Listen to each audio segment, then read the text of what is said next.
ನಮಸ್ಕಾರಗಳು ಎಲ್ಲಾ ಪ್ರಿಯ ಪ್ರೇಕ್ಷಕರೇ, ನಾನು ನಿಮ್ಮ ಪ್ರೀತಿಯ ಸಂಹಿತಾ ಉಪಾಧ್ಯಾಯ.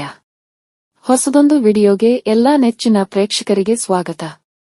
ವೀಕ್ಷಕರೇ, ಈಯೊಂದು ವಿಡಿಯೋ ಬಂದು ಕಟ್ಟಡ ಕಾರ್ಮಿಕ ವಿದ್ಯಾರ್ಥಿ ವೇತನಕ್ಕೆ ಅಥವಾ ಲೇಬರ್ ಕಾರ್ಡ್ ಸ್ಕಾಲರ್ಶಿಪ್ಗೆ ಮತ್ತು ಕಟ್ಟಡ ಕಾರ್ಮಿಕರ ಸುಪರ್ದಿಗೆ ಬರುವ ಹಲವಾರು ಜನಸಾಮಾನ್ಯರಿಗೆ ಸರ್ಕಾರದ ಕಡೆಯಿಂದ ಇರುವ ಅನುದಾನಗಳಿಗೆ ಸಂಬಂಧಿಸಿದಂತೆ ಸಂಪೂರ್ಣವಾದ ಮಾಹಿತಿಯಾಗಿರುತ್ತದೆ. ಅಂದರೆ ಕಟ್ಟಡ ಕಾರ್ಮಿಕ ವಿದ್ಯಾರ್ಥಿ ವೇತನಕ್ಕೆ ಸಂಬಂಧಿಸಿದಂತೆ ಈಯೊಂದು ವಿಡಿಯೋನಲ್ಲಿ ಸಂಪೂರ್ಣವಾಗಿ ಎಲ್ಲಾ ಮಾಹಿತಿಯನ್ನು ನೀಡುತ್ತೇವೆ. ಅದೂ ಸಹ ಒಬ್ಬ ಕಟ್ಟಡ ಕಾರ್ಮಿಕ ವಿದ್ಯಾರ್ಥಿ ವೇತನವನ್ನು ಪಡೆದಿರುವ ಒಬ್ಬ ಫಲಾನುಭವಿಯು ನಿಮ್ಮಲ್ಲಿ ಅವರಿಗೆ ದೊರಕಿರುವ ಅನುದಾನಗಳನ್ನು ನಿಮ್ಮ ಮುಂದೆ ಹಂಚಿಕೊಳ್ಳುವರು. ಜೊತೆಗೆ ಮುಖ್ಯವಾದ ಒಂದು ಅಂಶ, ಈಯೊಂದು ವಿಡಿಯೋ ಮಾತ್ರ ಸಂಪೂರ್ಣವಾಗಿ ನೋಡಿ. ಇನ್ಮುಂದೆ ಕಟ್ಟಡ ಕಾರ್ಮಿಕ ವಿದ್ಯಾರ್ಥಿ ವೇತನಕ್ಕೆ ಸಂಬಂಧಿಸಿದಂತೆ ಬೇರೆ ಯಾವುದೇ ಅಥವಾ ಬೇರೆ ಯಾರದೇ ವಿಡಿಯೋವನ್ನು ನೋಡುವ ಅವಶ್ಯಕತೆ ಇರುವುದಿಲ್ಲ. ಈಯೊಂದು ವಿಡಿಯೋ ಮಾಡಲು ಇರುವ ಮುಖ್ಯ ಉದ್ದೇಶ, ಇನ್ನೂ ಸಹ ಹಲವಾರು ಜನಸಾಮಾನ್ಯರಿಗೆ ಕಟ್ಟಡ ಕಾರ್ಮಿಕರಿಗೆ ಸರ್ಕಾರದ ಕಡೆಯಿಂದ ಇರುವ ಅನುದಾನಗಳ ಬಗ್ಗೆ ಇನ್ನೂ ಸಹ ಗೊತ್ತಿಲ್ಲ ಮತ್ತು ಅದನ್ನು ಎಲ್ಲಿ ಮತ್ತು ಹೇಗೆ ಪಡೆದುಕೊಳ್ಳಬೇಕು ಎಂಬುದರ ಬಗ್ಗೆಯೂ ಹಲವಾರು ಜನಸಾಮಾನ್ಯರಿಗೆ ಗೊತ್ತಿಲ್ಲ ಎಂಬುದು ನಿಜವಾದ ಅಂಶ. ಜೊತೆಗೆ ಇನ್ನೊಂದು ಮುಖ್ಯವಾದ ಅಂಶ ಮೊದಲೇ ಹೇಳ್ತೇನೆ, ಈಯೊಂದು ವಿಡಿಯೋ ಬಂದು ಸಾಕಷ್ಟು ಉದ್ದವಾಗಬಹುದು. ದಯವಿಟ್ಟು ವಿಡಿಯೋವನ್ನು ಎಲ್ಲಿಯೂ ಸ್ಕಿಪ್ ಮಾಡಿ ನೋಡಬೇಡಿ, ಕಾರಣ ಇಲ್ಲಿರುವ ಒಂದೊಂದು ಅಂಶವು ಬಹಳ ಮುಖ್ಯವಾಗಿರುತ್ತದೆ ಮತ್ತು ಎಲ್ಲಾ ಜನಸಾಮಾನ್ಯರಿಗೆ ಉಪಯೋಗವಾಗುತ್ತದೆ.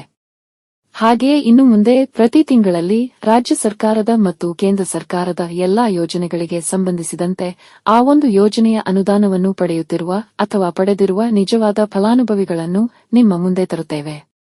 ಜೊತೆಗೆ ಇಲ್ಲಿ ಆ ಒಂದು ಯೋಜನೆಯ ಫಲಾನುಭವಿಗಳೇ ಆ ಒಂದು ಯೋಜನೆಯ ಬಗ್ಗೆ ಮತ್ತು ಆ ಒಂದು ಯೋಜನೆಯಡಿ ತಮಗೆ ದೊರಕಿರುವ ಅನುದಾನಗಳ ಬಗ್ಗೆ ತಮ್ಮ ಮಾತಿನಲ್ಲೇ ನಿಮಗೆ ಮಾಹಿತಿಯನ್ನು ನೀಡುವರು. ಜೊತೆಗೆ ಪ್ರಸ್ತುತ ಕಟ್ಟಡ ಕಾರ್ಮಿಕ ವಿದ್ಯಾರ್ಥಿ ವೇತನದಲ್ಲಿ ಮತ್ತು ಪ್ರಸ್ತುತ ಕಟ್ಟಡ ಕಾರ್ಮಿಕರ ಅನುದಾನಗಳಲ್ಲಿ ಆಗಿರುವ ಕೆಲವೊಂದಿಷ್ಟು ಬದಲಾವಣೆಗಳನ್ನು ಸಹ ಈಯೊಂದು ವಿಡಿಯೋನಲ್ಲಿ ತಿಳಿಸಲಾಗುವುದು. ವಿಡಿಯೋನಲ್ಲಿನ ಮುಂದಿನ ಭಾಗವನ್ನು ಕಟ್ಟಡ ಕಾರ್ಮಿಕ ವಿದ್ಯಾರ್ಥಿ ವೇತನವನ್ನು ಪಡೆದಿರುವ ಆ ಒಂದು ಫಲಾನುಭವಿಯು ಮುಂದುವರೆಸುವರು. ಕಾರ್ಮಿಕರಿಗೆ ಇರುವಂತಹ ಒಂದು ವಿದ್ಯಾರ್ಥಿ ವೇತನ ಅಥವಾ ಅನುದಾನಗಳು ಅಂತ. ಸೊ ಫಸ್ಟ್ ಆಫ್ ಆಲ್ ಅದಕ್ಕೆ ನಾನು ಹೇಳುವಂಥದ್ದು, ಇಲ್ಲಿ ಲೇಬರ್ ಕಾರ್ಡ್ ಅಂತ ಟೈಪ್ ಮಾಡಿ, ಜಸ್ಟ್ ಒಂದು ಟೈಪ್ ಮಾಡಿ ಅಷ್ಟೇ. ಸೊ ಟೈಪ್ ಮಾಡಿದ ತಕ್ಷಣ ಇಲ್ಲಿ ಬಂದು ಬಿಡ್ತದೆ, ನಿಮಗೆ ಕಾಣ್ಬೋದು ಇಲ್ಲಿ ಕಾರ್ಮಿಕ ಇಲಾಖೆ ಅಂತ, ಹೋಮ್ ಲೇಬರ್ ಡಿಪಾರ್ಟ್ಮೆಂಟ್ ಅಂತ. ಸೊ ನಾನು ಇದರ ಒಳಗೆ ಹೋಗ್ತೇನೆ. ಒಳಗೆ ಹೋದ ತಕ್ಷಣ ನಮಗೆ ಕಾಣ್ಬೋದು ಇಲ್ಲಿ ನಮ್ಮ ಮಾನ್ಯ ಮುಖ್ಯಮಂತ್ರಿಯವರ ಒಂದು ಭಾವಚಿತ್ರ ಇರುವಂತಹ ಒಂದು ಸೈಟ್ ಓಪನ್ ಆಗಿದೆ, ಇಲ್ಲಿ ಹೋಮ್ ಪೇಜ್. ಸೊ ಇಲ್ಲಿ ನಮಗೆ ಕಾಣಬಹುದು, ಇಲ್ಲಿ ಒಂದು ಟೋಲ್ ಫ್ರೀ ನಂಬರ್ ಕೊಟ್ಟಿದ್ದಾರೆ. ಅಲ್ಲಿ ರಿಜಿಸ್ಟ್ರೇಷನ್ ಬಗ್ಗೆ ಇದ್ರ ಬಗ್ಗೆ ಎಲ್ಲ ಕೇಳ್ಬೋದು, ಎಲ್ಲ ಸರ್ವಿಸ್ ಬಗ್ಗೆ ಕೇಳಿ ಮಾಹಿತಿ ಪಡ್ಕೋಬಹುದು ಅಂತ. ಅದೆಲ್ಲ ಇರಲಿ, ನಮಗೆ ಮುಂದೆ ಬರುವಂಥ ವಿಡಿಯೋಗಳೆಲ್ಲ ಅದ್ರ ಬಗ್ಗೆ ಎಲ್ಲ ಕಂಪ್ಲೀಟ್ ವಿಡಿಯೋ ಮಾಡ್ತೇನೆ. ಸೊ ಈಗ ವಿಷಯ ಏನಪ್ಪಾ ಅಂತ ಹೇಳಿದ್ರೆ, ಇಲ್ಲಿ ಇದು ನಮ್ಮ ಒಂದು ಕಟ್ಟಡ ಕಾರ್ಮಿಕ ಇಲಾಖೆಯ ಒಂದು ವೆಬ್ಸೈಟ್. ಒಂದು ಏನಿದೆ, ನೆಟ್ಟಲ್ಲಿ ನಾವು ಸರ್ಚ್ ಮಾಡಬೇಕು, ನೆಟ್ಟಲ್ಲಿ ಅದರ ಬಗ್ಗೆ ಇನ್ಫಾರ್ಮೇಶನ್ ಮಾಹಿತಿಯನ್ನು ತಗೊಳ್ಬೇಕು ಅಂತ ಹೇಳುವಾಗ ನಾವು ಇಲ್ಲಿ ಬರ್ಬೋದು. ಸೊ ಇಲ್ಲಿ ನಾವೀಗ ಹೋಗ್ತಿರುವಂಥದ್ದು ಸರ್ವಿಸಸ್ಗೆ, ಬಿಕಾಸ್ ನಮಗೆ ಗೊತ್ತಿದೆ ಈಗ ನಮಗೆ ಬೇಕಾಗಿರುವಂಥದ್ದು ಮಾಹಿತಿ ಯಾವುದ್ರ ಬಗ್ಗೆ ಅಂತ ಹೇಳಿದ್ರೆ ನಮ್ಮ ವಿದ್ಯಾರ್ಥಿ ವೇತನದ ಬಗ್ಗೆ, ಹಾಗೆಯೇ ಅನುದಾನದ ಬಗ್ಗೆ, ಅದು ಕಾರ್ಮಿಕರಿಗೆ ಸಂಬಂಧಪಟ್ಟಿದ್ದಂಗೆ. ಸೊ ನಿಮಗೆ ಇಲ್ಲಿ ಕಾಣ್ಬೋದು. ಸೊ ನಾನಿಲ್ಲಿ ಚೂಸ್ ಮಾಡಿದ್ದೇನೆ Karnataka building and other construction workers welfare board benefits ಅಂತ. ಅಂದರೆ ಇದು ಕಟ್ಟಡ ಕಾರ್ಮಿಕರು ಮತ್ತು ಇನ್ನಿತರ ಕಾರ್ಮಿಕ ಕೆಲಸಗಾರರ ಒಂದು ಅನುದಾನ ಕಲ್ಯಾಣ, ಅಂದ್ರೆ ಒಂದು ಅವರಿಗಿರುವಂತ ಒಂದು ಅನುದಾನದ ಬಗ್ಗೆ ಇರುವಂತ ಮಾಹಿತಿ. ಸೊ ಇದರ ಒಳಗೆ ಹೋಗ್ತೇನೆ ನಾನು. ಸೊ ಈಗ ಇಲ್ಲಿ ನಿಮಗೆ ಕಾಣ್ಬೋದು, ಇಲ್ಲಿ Karnataka building and other construction workers welfare board benefit ಅಂತ. ಸೊ ಇದರಲ್ಲಿ ಸಾಕಷ್ಟು ಬೆನಿಫಿಟ್ಗಳಿವೆ, ಸಾಕಷ್ಟು ಅನುದಾನಗಳಿವೆ. ಸೊ ಏನೆಲ್ಲ ಅನುದಾನಗಳಿವೆ? ಮೊದಲನೇದಾಗಿ, ಫಸ್ಟ್ ಆಫ್ ಆಲ್ ಇದಕ್ಕೆ ಏನ್ ಮುಖ್ಯವಾಗಿ ಬೇಕಾಗಿದೆ, ಇದಕ್ಕೆ ನಿಮ್ಮ ರೇಷನ್ ಕಾರ್ಡು ಅದು ಇದು ಅದೇನಲ್ಲ. ಇದರಲ್ಲಿ ಏನಪ್ಪಾ ಮುಖ್ಯ ಅಂತ ಹೇಳಿದ್ರೆ, ಆಕ್ಚುಲಿ ಒಂದು ಲೇಬರ್ ಕಾರ್ಡ್ ಅಂತ ಒಂದು ಮಾಡಿಸ್ಕೋಬೇಕು ನಾವು. ಸೊ ಹೇಗೆ ಈ ಲೇಬರ್ ಕಾರ್ಡ್ ವರ್ಕ್ ಆಗ್ತದೆ, ಅಥವಾ ಏನು ಈ ಲೇಬರ್ ಕಾರ್ಡ್, ಹೇಗೆ ಎಲ್ಲಿ ಹೋಗಿ ಮಾಡಿಸ್ಕೋಬೇಕು ಅಂತ ಒಂದು ಕ್ವೆಶ್ಚನ್ ನಿಮಗಿರ್ತದೆ. ಸೊ ಫಸ್ಟ್ ಆಫ್ ಆಲ್, ಒಂದು ಕುಟುಂಬದಲ್ಲಿ ಯಜಮಾನರು ಅಂದ್ರೆ ಅಪ್ಪನೂ ಆಗಿರ್ಬೋದು ಅಮ್ಮನೂ ಆಗಿರ್ಬೋದು, ಯಾರೋ ಒಬ್ರಿಗೋಸ್ಕರ ಒಬ್ರು ಈ ಒಂದು ಕಾರ್ಡ್ ಮಾಡ್ಕೋಬಹುದು. ವಿಷಯ ಏನಪ್ಪಾ ಅಂತ ಹೇಳಿದ್ರೆ, ಅದರಲ್ಲಿ ಯಾರು ಕಾರ್ಡ್ ಮಾಡ್ಸಕ್ ಹೋಗ್ತಾರೋ ಅವರು ಕಟ್ಟಡ ಕಾರ್ಮಿಕರಾಗಿರಬೇಕು. ಏನಪ್ಪಾ ಕಟ್ಟಡ ಕಾರ್ಮಿಕರು, ಯಾರೆಲ್ಲ ಅದಕ್ಕೆ ಒಳಪಡುತ್ತಾರೆ ಅಂತ ಒಂದು ಕ್ವೆಶ್ಚನ್ ಬಂದೇ ಬರ್ತದೆ. ಸೊ ಹೇಳೋದಾದ್ರೆ, ಈಗ ನಮ್ಮ ಮನೆ ಕಟ್ಟುವ ಕೆಲಸ ಮಾಡುವವರು, ಈಗ ಮನೆ ಕಟ್ಟಲಿಕ್ಕೆ ಒಂದು ಸಿಮೆಂಟ್ ತರುವವರು, ಅಲ್ಲಿ ಗಾರೆ ಕೆಲಸ ಮಾಡುವವರು, ಸೆಂಟ್ರಿಂಗ್ ಮಾಡುವವರು, ಆಚಾರಿ ಕೆಲಸ ಮಾಡುವವರು, ಹಾಗೆ ಪೇಂಟಿಂಗ್ ಮಾಡುವವರು, ವೈರಿಂಗ್ ಮಾಡುವವರು, ಇನ್ನು ವೆಲ್ಡಿಂಗ್ ಕೆಲಸ ಮಾಡುವವರು ಇದಕ್ಕೆ ಒಳಪಡ್ತಾರೆ. ವೆಲ್ಡಿಂಗ್ ಕೆಲಸ ಮಾಡುವವರು ಇದಕ್ಕೆ ಒಳಪಡಲ್ಲ ಅಂತಲ್ಲ, ಅದು ಅವರು ಒಳಗೆ ಪಡ್ತಾರೆ. ಹಾಗೆ ಇನ್ನು ಜೆಲಿ ಮಿಕ್ಸರ್ಸ್, ಹಾಗೆ ಇನ್ನಿತರ ಕೆಲವರು ಕೂಡ ಈ ಒಂದು ಕೆಲಸ ಮಾಡುವವರು ಕೂಡ ಇದಕ್ಕೆ ಈ ಒಂದು ಕಟ್ಟಡ ಕಾರ್ಮಿಕರ ಒಂದು ಪ್ರಗತಿಯಲ್ಲಿ ಒಳಪಡ್ತಾರೆ. ಸೊ ಅದು ಒಂದನೇದು. ಎರಡನೇದು, ಈಗ ಈ ಒಂದು ವರ್ಷದಿಂದ, ಈ ಒಂದು 2 ವರ್ಷದಿಂದ ಚರ್ಚಿಸಲ್ಪಡುವಂತ ಒಂದು ಮಾಹಿತಿ ಏನಪ್ಪಾ ಅಂತ ಹೇಳಿದ್ರೆ, ಅಲ್ಲಿ ಟೈಲರಿಂಗ್ ಕೆಲಸ ಮಾಡುವವರು, ಹೊಲಿಗೆಕಾರರು ಕೂಡ ಈ ಒಂದು ಕಟ್ಟಡ ಕಾರ್ಮಿಕರ ಒಂದು ಮಿತಿಯಲ್ಲಿ ಒಳಪಡ್ತಾರೆ ಅಂತ. ಅದ್ರ ಬಗ್ಗೆ ಯಾವುದೇ ಒಂದು ರೀತಿಯಲ್ಲಿ ಒಫಿಷಿಯಲ್ ಆದಂತ ಒಂದು ಮಾಹಿತಿ ಇಲ್ಲ. ಸೊ ಅದ್ರ ಬಗ್ಗೆ ನಮಗೆ ಅದರ ಬಗ್ಗೆ ಒಫಿಷಿಯಲ್ ಆಗಿ ಯಾವುದೋ ಒಂದು ಮಾಹಿತಿ ಬರುವಾಗ ಆಗ ಡಿಸ್ಕಸ್ ಮಾಡೋಣ. ಸೊ ಈಗ ಒಂದು ಮನೆಯಲ್ಲಿ ಅಪ್ಪ ಅಮ್ಮ ಮತ್ತೆ 2 ಮಕ್ಕಳಿದ್ದಾರೆ ಅಂತ ಹೇಳೋದಾದ್ರೆ, ಅಪ್ಪ ಅಮ್ಮ ಅದರಲ್ಲಿ ಸಪೋಸ್ ಅಪ್ಪ ಕಟ್ಟಡ ಕಾರ್ಮಿಕರಾಗಿದ್ದರೆ ಅವರಿಗೆ ಈ ಒಂದು ಕಾರ್ಡ್ ಮಾಡಿಸ್ಬೋದು. ಸೊ ಹೇಗಪ್ಪ ಮಾಡಿಸೋದು? ಒಂದತ್ತು ಇಲ್ಲಿ ಈಗ ಆನ್ಲೈನ್ ಅಪ್ಲಿಕೇಶನ್ ಮಾಡ್ಬೋದು. ಈಗಿನ ಒಂದು ಸೌಲಭ್ಯ. ಇದಕ್ಕಿಂತ ಮುಂಚೆ ಹೇಗಿತ್ತವೆ ಅಂತ ಹೇಳಿದ್ರೆ, ಪಕ್ಕದಲ್ಲಿರುವಂತ ಒಂದು ಕಟ್ಟಡ ಕಾರ್ಮಿಕ ಆಫೀಸಿಗೆ ಹೋದ್ರೆ ಅಲ್ಲಿ ನಿಮ್ಮ ಒಂದು ಡೀಟೇಲ್ಸ್ ಎಲ್ಲ ಫಿಲ್ ಮಾಡ್ಕೊಂಡು ಕೊಟ್ಬಿಟ್ರೆ ಅವರು ಅದನ್ನು ಪರಿಶೀಲಿಸಿ ಆಮೇಲೆ ನಿಮಗೆ ಒಂದು ವರ್ಷ ಟೈಮ್ ಬೇಕಾಗ್ತದೆ. ಬಿಕಾಸ್ ಯಾಕಂತ ಹೇಳಿದ್ರೆ, ನಾವೀಗ ಇವತ್ತು ಈ ಕಟ್ಟಡ ಕಾರ್ಮಿಕರ ಕಾರ್ಡ್ ಮಾಡಿದ್ದೇನೆ, ಒಂದು 2-3 ತಿಂಗಳಲ್ಲಿ ನಮಗೆ ಅಪ್ಲಿಕೇಶನ್ ಹಾಕ್ಬೋದು. ಒಂದು 2-3 ತಿಂಗಳಲ್ಲಿ ಇರುವ ಬೆನಿಫಿಟ್ಸ್ ಬಂದ್ಬಿಡುತ್ತೆ ಅಂತ ಹೇಳಿದ್ರೆ ಅದು ತಪ್ಪು. ಬಿಕಾಸ್ ಇದರಲ್ಲಿ ಏನಪ್ಪಾ ಅಂತ ಹೇಳಿದ್ರೆ, ಇಲ್ಲಿ ಸಿಗುವಂತ ಎಲ್ಲಾ ಅನುದಾನಗಳು ಫಸ್ಟ್ ಆಫ್ ಆಲ್ ಅದೊಂದು ವೆರಿಫಿಕೇಶನ್ ಆಗಬೇಕು. ಅಂದ್ರೆ ಅದರಲ್ಲಿ ಎಲ್ಲಾ ರೀತಿಯಲ್ಲಿ ಒಂದು ಅದು ಪರಿಶೀಲಿಸನೆ ಅದು ಹಿಂದೆ ಮಾಡ್ತಾರೆ, ಬ್ಯಾಕ್ ಗ್ರೌಂಡ್ ಡೇಟಾ ಇಟ್ಕೊಂಡು ಮಾಡ್ತಾರೆ. ಸೊ ಅದು ಇಂಪಾರ್ಟೆಂಟ್ ಆಗ್ತದೆ. ಸೊ ಅದೆಲ್ಲ ಮಾಡಿ ಬರೋದ್ರಿಂದ 1 ವರ್ಷ ಟೈಮ್ ತಗೊಳ್ತದೆ. ಸೊ ಅದಕ್ಕೆ ವೆಯ್ಟ್ ಮಾಡಲೇಬೇಕಾಗ್ತದೆ. ಸೊ ಏನೆಲ್ಲ ಸಿಗ್ತದೆ ಅಂತ ಹೇಳೋಕ್ಕಿಂತ ಮುಂಚೆ ಇನ್ನೊಂದು ಹೇಳ್ಬಿಡ್ತೀನಿ. ಒಂದು ಫ್ಯಾಮಿಲಿಯಲ್ಲಿ ಈಗ ಜನ ಕೇಳ್ತಾರೆ, ಒಂದು ಫ್ಯಾಮಿಲಿಯಲ್ಲಿ 2 ಇರ್ತಾರೆ. ಈಗ ಅಪ್ಪ ಅಮ್ಮ, ಹೆಂಡತಿ ಗಂಡ ಇಬ್ರು ಸಹ ಕಟ್ಟಡ ಕಾರ್ಮಿಕರೇ ಆಗಿದ್ರೆ ಇಬ್ರಿಗೂ 2 ಕಾರ್ಡ್ ಮಾಡ್ಬೋದಾ ಅಂತ ಹೇಳಿದ್ರೆ ಇಲ್ಲ. ಒಂದು ಫ್ಯಾಮಿಲಿಗೆ ಒಂದೇ ಒಂದು ಕಾರ್ಡ್. ಒಂದು ಫ್ಯಾಮಿಲಿಗೆ ಬೆನಿಫಿಟ್ ಕೂಡ ಅದರಲ್ಲೂ ಕೂಡ ಡಿಫ್ರೆನ್ಸ್ ಇದೆ. ಅಂದರೆ ಈಗ ಒಂದು ಫ್ಯಾಮಿಲಿಯಲ್ಲಿ ಇಬ್ಬರಿಗೂ ಕಾರ್ಡ್ ಮಾಡ್ಬೋದು, ಯಾವುದೇ ತೊಂದರೆ ಇಲ್ಲ. ಬಟ್ ಬೆನಿಫಿಟ್ ಬರುವಾಗ ಒಬ್ಬರಿಗೆ ಮಾತ್ರ, ಒಂದು ಯಜಮಾನಿಗೆ ಮಾತ್ರ ಬರ್ತದೆ. ಅದು ಯಾರು ಬೇಗ ಕಾರ್ಡ್ ಮಾಡಿರ್ತಾರೆ ಅವರಿಗೆ. ಸೊ ಈಗ ಇಲ್ಲಿ ವಿಷಯ ಏನಪ್ಪಾ ಅಂತ ಹೇಳಿದ್ರೆ, ಆಕ್ಚುಲಿ ಎಲ್ಲೋ ಒಂದ್ ಕಡೆ ಎಷ್ಟು ಮಕ್ಕಳಿಗೆ, ಅಂದ್ರೆ ಈಗ ಸಪೋಸ್ ಒಂದು ಫ್ಯಾಮಿಲಿಯಲ್ಲಿ ಒಬ್ಬ ಇದ್ದಾರೆ, ಒಂದು ಮಗು ಇದೆ ಅಥವಾ 2 ಮಗು ಇದೆ, 3 ಮಗು ಇದೆ, ಎಷ್ಟು ಮಕ್ಕಳಿಗೆ ಒಂದು ಅನುದಾನಗಳು ಸಿಗ್ತದೆ? ವಿದ್ಯಾರ್ಥಿ ವೇತನದಲ್ಲಿ ಬರುವಾಗ ಒಂದು ಕುಟುಂಬದ 2 ವಿದ್ಯಾರ್ಥಿಗಳಿಗೆ, 2 ಮಕ್ಕಳಿಗೆ ಮಾತ್ರ ಈ ಒಂದು ಅನುದಾನ ಸಿಗ್ತದೆ ವಿದ್ಯಾರ್ಥಿ ವೇತನದಕ್ಕೆ ಬರುವಾಗ. ಹಾಗೇನೆ ಈಗ ಇನ್ನುಳಿದ ಅನುದಾನಗಳು, ಇಲ್ಲಿ ಈಗ ಅನುದಾನ ಅಂತ ಹೇಳುವಾಗ ಒಂದು ಕೌಟುಂಬಿಕವಾದಂತಹ ಅನುದಾನ, ಎರಡನೇದು ವಿದ್ಯಾರ್ಥಿ ವೇತನಕ್ಕೆ ಇರುವಂತಹ ಅನುದಾನ ಅಂತ ಹೇಳ್ಬೋದು. ಸೊ ಕೌಟುಂಬಿಕ ಅನುದಾನ, ಅದರಲ್ಲಿ ಈಗ ನಾವು ಹೇಳೋದಾದ್ರೆ ವೈಯಕ್ತಿಕ ಅನುದಾನ ಅದೊಂದು ಬಾಕಿ ಇದೆ. ಸೊ ವೈಯಕ್ತಿಕ ಅನುದಾನ, ಸಪೋಸ್ ಈಗ ಒಂದು ಕಟ್ಟಡ ಕಾರ್ಮಿಕರಿಗೆ ಯಾವುದೋ ಒಂದು ರೀತಿಯಲ್ಲಿ ಡಿಸೇಬಿಲಿಟಿ ಆಯ್ತು, ಅಥವಾ ಆಕ್ಸಿಡೆಂಟ್ ಆಯ್ತು, ಅಪಘಾತವಾಯ್ತು, ಆಗ ಸಿಗುವಂತ ಒಂದು ಅನುದಾನ. ಸೊ ಅದು ಒಂದು ಫ್ಯಾಮಿಲಿಯಲ್ಲಿ ಒಬ್ಬರಿಗೆ ಮಾತ್ರ ಸಿಗೋದು ಹಾಗೆ ಅಲ್ಲ, ಅದು ಇಬ್ರಿಗೂ ಸಿಗ್ತದೆ. ಬಟ್ ಇಂಥ ಒಂದು ಪ್ರಾಬ್ಲಮ್ಸ್ ಅಲ್ಲಿ ಮೆನ್ಷನ್ ಮಾಡಿರುವಂತ ರೂಲ್ಸ್ ಅಂತ ಮೆನ್ಷನ್ ಮಾಡಿರ್ತಾರೆ, ಒಂದೊಂದು ಸೆಕ್ಷನ್ ಕೊಟ್ಟಿದ್ದಾರೆ. ಅದರಲ್ಲಿ ಏನೆಲ್ಲ ಮೆನ್ಷನ್ ಮಾಡಿದಾರೋ ಆ ಒಂದು ರೂಲ್ಸ್ ಎಲ್ಲ ಪರ್ಫೆಕ್ಟ್ ಆದ್ರೆ, ಅದರಲ್ಲಿ ಸ್ಯಾಟಿಸ್ಫೈ ಆದ್ರೆ ನಿಮಗೆ ಆ ಒಂದು ಅನುದಾನ ಸಿಗ್ತದೆ. ಸೊ ಈಗ ಇಲ್ಲಿ ಪೆನ್ಷನ್ ಅಂತ ಹೇಳ್ಬಿಟ್ಟು ಒಂದು 1000 ರೂಪಾಯಿ ಪರ್ ಮಂತ್, ಅಂದ್ರೆ ತಿಂಗಳಿಗೆ 1000 ರೂಪಾಯಿ. ಇದು 60 ವರ್ಷ ಆದ ಮೇಲೆ ಸಿಗುವಂತದ್ದು. ಅದನ್ನು ಸೆಕ್ಷನ್ 22/1B ಅಂದ್ರೆ ರೂಲ್ 40 ಕೊಟ್ಟಿದ್ದಾರೆ. ಸೊ ಅದ್ರ ಬಗ್ಗೆ ನಿಮಗೆ ಹೋಗಿ ಅಲ್ಲಿ ಚೆಕ್ ಮಾಡ್ಬೋದು. ಹಾಗೆ ನಿಮಗೆ ಏನೋ ಡೌಟ್ ಇದ್ರೆ ಅಲ್ಲಿ ನಮ್ಮ ಈ ಒಂದು ಕಮೆಂಟ್ ಸೆಕ್ಷನ್ ಅಲ್ಲಿ ಬರೀಬಹುದು. ನಾನೇ ಒಂದು ಉತ್ತರವನ್ನು ಕೊಡೋ ಪ್ರಯತ್ನವನ್ನು ಮಾಡ್ತೇನೆ.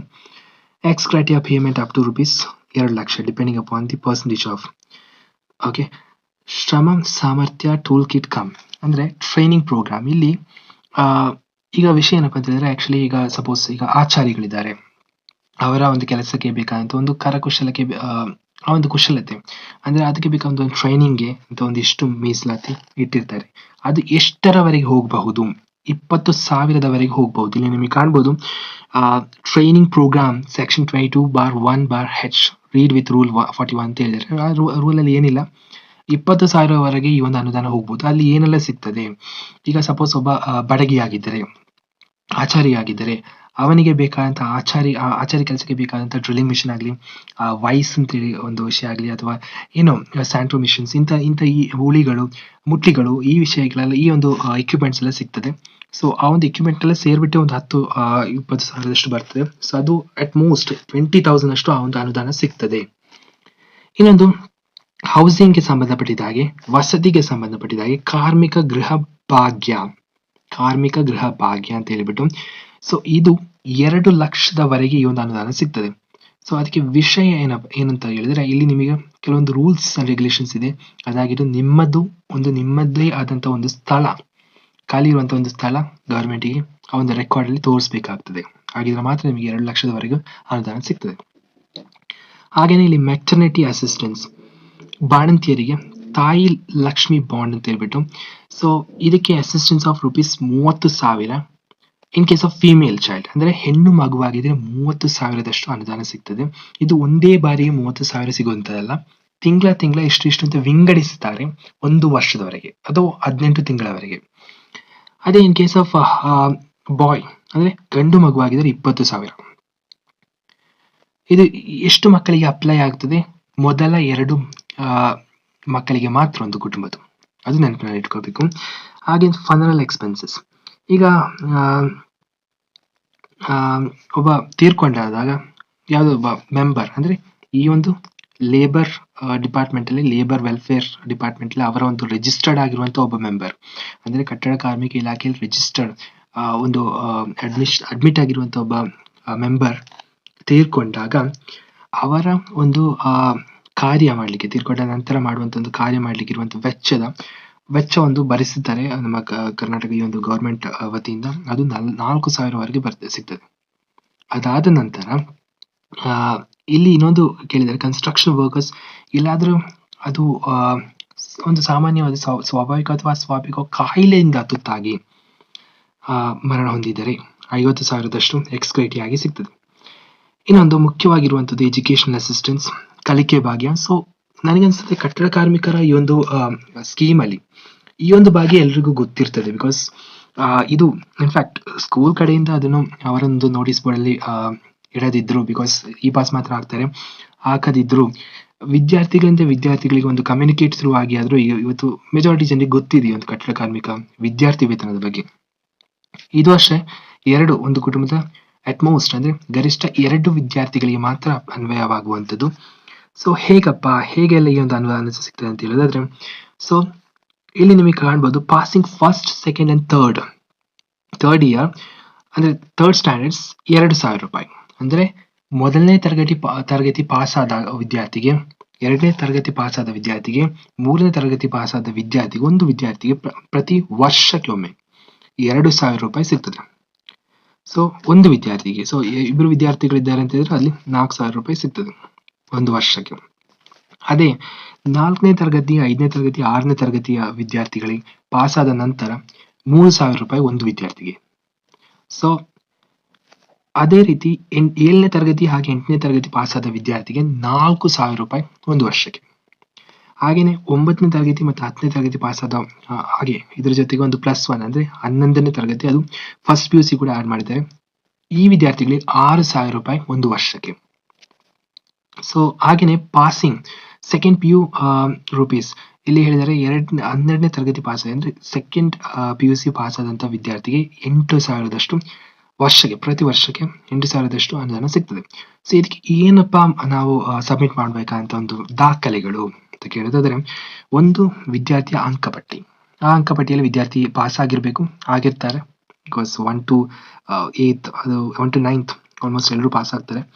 ಸೊ ಅದೊಂದನೇದು. ಎರಡನೇದು ವ್ಯಾಸಂಗ ದೃಢೀಕರಣ ಮಾಡಿರುವಂತ ಶಾಲೆ ಕಡೆಯಿಂದ ಅಥವಾ ಕಾಲೇಜ್ ಕಡೆಯಿಂದ ವ್ಯಾಸಂಗ ದೃಢೀಕರಣ ಮಾಡಿರುವಂತ ಒಂದು ಪತ್ರ with signature and seal of ಇವರು ಮುಖ್ಯೋಪಾಧ್ಯಾಯರು, ಅಂದ್ರೆ ಮುಖ್ಯೋಪಾಧ್ಯಾಯರದು ಸಿಗ್ನೇಚರ್ ಮತ್ತೆ ಸೀಲ್ ಇರುವಂತ ಒಂದು ವ್ಯಾಸಂಗ ದೃಢೀಕರಣ ಪತ್ರ. ಮೂರನೇದು ಕಟ್ಟಡ ಕಾರ್ಮಿಕರ ಕಡೆಯಿಂದ ಒಂದು ಅಪ್ಲಿಕೇಶನ್, ಒಂದು ಅರ್ಜಿಯ ಆಹ್ವಾನ ಅಂತ ಬರ್ತದೆ. ಅದು ಈಗ ಕಳೆದ ವರ್ಷ ನವೆಂಬರ್ ಅಲ್ಲಿ, ಈ ವರ್ಷ ನವೆಂಬರ್ ಅಲ್ಲಿ ಬಂದಿತ್ತು. ಇನ್ನು ಕಳೆದ ಏಪ್ರಿಲ್ ಅಲ್ಲಿ ಕೂಡ ಬಂದಿತ್ತು. ಬಟ್ ಕಳೆದ ಏಪ್ರಿಲ್ ಅಲ್ಲಿ ಬಂದಿದ್ದು ಯಾವುದೋ ಒಂದು ಕಾರಣಕ್ಕೆ ಅನುದಾನ ಬಿಡುಗಡೆ ಆಗಲಿಲ್ಲ, ಯಾರಿಗೂ ಬಿಡುಗಡೆ ಆಗಲಿಲ್ಲ. ಬಟ್ ಈ ಒಂದು ನವೆಂಬರ್ ಅಲ್ಲಿ ಬಂದದ್ದು ಈ ಒಂದು ಡಿಸೆಂಬರ್ ಒಂದು 2ನೇ ವಾರದಿಂದ ಬಿಡುಗಡೆ ಆಗ್ತದೆ. ಮುಂದಿನ ಜನವರಿ 4ನೇ ವಾರದವರೆಗೂ ಆ ಒಂದು ಬಿಡುಗಡೆ ಕಾರ್ಯ ಮುಂದುವರಿತದೆ ಅಂತ ಒಂದು ನಮಗೆ ಸಿಕ್ಕಿರುವಂತಹ ಮಾಹಿತಿ ಹೈಯರ್ ಒಂದು ಲೇಬರ್ ಡಿಪಾರ್ಟ್ಮೆಂಟ್ ಅಥಾರಿಟಿ ಕಡೆಯಿಂದ. ಸೊ ಏನೇ ಆಗಲಿ, ಅದು ಬರುವಾಗ ನಾವು ಆ ಒಂದು ಅಪ್ಡೇಟ್ ಅನ್ನು ನಾವು ತಿಳಿಸ್ತೇವೆ ವಿತ್ ಸ್ಕ್ರೀನ್ ಶಾಟ್, ಎಷ್ಟೆಲ್ಲ ಯಾರಿಗೆಲ್ಲ ಎಷ್ಟು ದುಡ್ಡು ಬಂದಿದೆ ಅಂತೆಲ್ಲ ನೋಡೋಣ ಅದು. ಸೊ ಈಗ ಇದ್ರ ಜೊತೆಗೆ ಇನ್ನೇನಪ್ಪ ಕಳಿಸ್ಬೇಕು ಅಂತ ಹೇಳಿದ್ರೆ, ನಾವು ಹೇಳಿದಾಗೆ ಲೇಬರ್ ಡಿಪಾರ್ಟ್ಮೆಂಟ್ ಇಂದ ಅರ್ಜಿ ಆಹ್ವಾನಿಸಲಾಗುತ್ತದೆ ಅಂತ ಹೇಳಿದಾಗ ಸಿಗುವಂತ ಒಂದು ಅರ್ಜಿ, ಅದು ನಾವು ಲೇಬರ್ ಡಿಪಾರ್ಟ್ಮೆಂಟ್ ಇಂದ ಹೋಗಿ ಅಲ್ಲಿ ನಿಮ್ಮ ಅಕ್ಕಪಕ್ಕದಲ್ಲಿರುವಂತ ಲೇಬರ್ ಡಿಪಾರ್ಟ್ಮೆಂಟ್ ಆಫೀಸ್ ಅಂದ್ರೆ ಕಟ್ಟಡ ಕಾರ್ಮಿಕ ಇಲಾಖೆ ಒಂದು ಆಫೀಸಿಗೆ ಹೋಗ್ಬಿಟ್ಟು ನೀವು ಅದನ್ನು ತಗೊಳ್ಬಹುದು. ಅಥವಾ ಈ ಒಂದು ಸೈಟ್ ಅಲ್ಲಿ ಕೂಡ ನಾವು ಅದನ್ನು ಡೌನ್ಲೋಡ್ ಮಾಡ್ಕೊಳ್ಬಹುದು. ಆಮೇಲೆ ಯಾವುದೋ ಒಂದು ನಿಮ್ಮ ಅಕ್ಕಪಕ್ಕದಲ್ಲಿರುವಂತಹ ಒಂದು ಸೈಬರ್ ಕೆಫೆಲಿ ಹೋಗ್ಬಿಟ್ಟು ನೀವು ಅಲ್ಲಿ ಪ್ರಿಂಟ್ಔಟ್ ತಗೊಳ್ಬಹುದು, ಆಮೇಲೆ ಫಿಲ್ ಮಾಡಬಹುದು. ಸೊ ಅದು ಹಾಗೆ ನಾವು ಅದು ಬರುವಾಗ ನಾವು ಹೇಳ್ತೇವೆ ಅದ್ರ ಬಗ್ಗೆ. ಸೊ ಈ ಒಂದು ಚಾನಲ್ ತುರಲ್ಲಿ ಈ ಒಂದು ಚಾನಲ್ ಅಲ್ಲಿ ನಾವು ಹೇಳ್ತೇವೆ. ಸೊ ವಿಷಯ ಏನಪ್ಪಾ ಅಂತ ಹೇಳಿದ್ರೆ, ಆಕ್ಚುಲಿ ಈಗ ಅದನ್ನು ತೆಗ್ದಾದ ಮೇಲೆ ಅಲ್ಲಿ ನಮ್ಮ ಇನ್ಫಾರ್ಮೇಶನ್ ಅಲ್ಲ, ನಮ್ಮ ಎಲ್ಲ ಮಾಹಿತಿಗಳನ್ನ ನಾವಲ್ಲಿ ಫಿಲ್ ಮಾಡ್ತೇವೆ.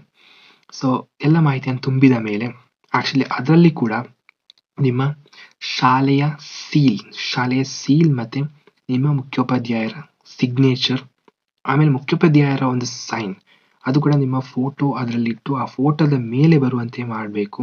ಅದು ಇಂಪಾರ್ಟೆಂಟ್, ಬಿಕಾಸ್ ಅದುವೇ ಇಲ್ಲಿ ಮುಖ್ಯ ಪ್ರೂಫ್ ಆಗ್ತದೆ, ಅದುವೇ ಇಲ್ಲಿ ಮುಖ್ಯ ಒಂದು ಎವಿಡೆನ್ಸ್ ಆಗ್ತದೆ.